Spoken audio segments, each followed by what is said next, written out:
அக்கா வந்து வெட்டுறதுக்கு வந்து கத்தி எடுத்து ரெடியா வச்சுக்கிட்டாங்க.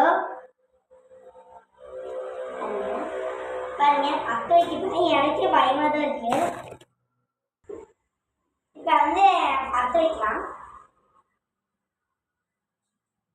அணிஞ்சிருச்சு. நாங்க இப்பதான் பத்த வைக்கலாம்.